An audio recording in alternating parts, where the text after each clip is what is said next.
Valstybinėse pievose šalia Zujūnų kaimo gyventojai įsirengė daržus ir čia augina daržoves. Jie įsitikinę, kad jiems suteikta asmeninio ūkio žemė. Nacionalinės žemės tarnybos darbuotojai atlieka valstybinės žemės naudojimo patikrinimą. Valstybinės žemės naudojimo kontrolė atliekama siekiant paspartinti žemės reformą, identifikuoti teisėtus ir neteisėtus asmeninės žemės naudotojus, nustatyti asmeninio ūkio žemės nenaudojimo atvejus ir tokius sklypus priskirti laisvos žemės fondui. Tačiau šiuos daržus dirbančios moteris įsitikinusios, kad juos dirba teisėtai. Chlevickaitė. Aivaras Varžikauskas. Mūsų tėveliai dirbo, mes buvom paaugliai, čia sudedam ir bulves.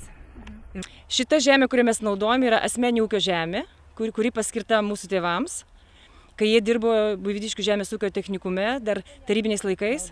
Šita žemė, va čia yra žemė, aš negaliu pasakyti, taip, jinai kol kas, jinai turbūt valstybinė skaitosi.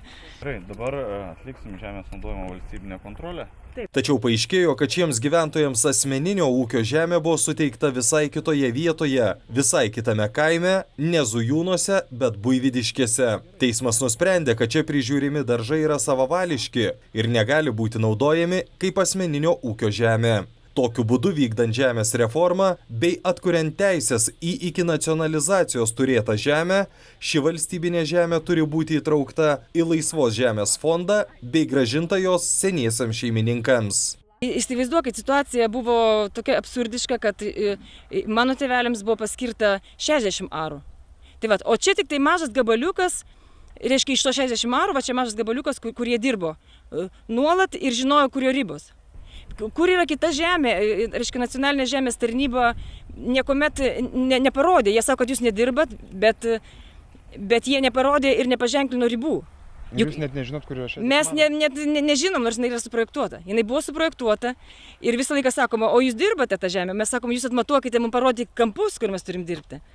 Nacionalinė žemės tarnyba jau privatizavo arba išnuomavo daugiau kaip 620 000 hektarų asmeninio ūkio žemės. Tai yra daugiau kaip 97% visos asmeninio ūkio žemės.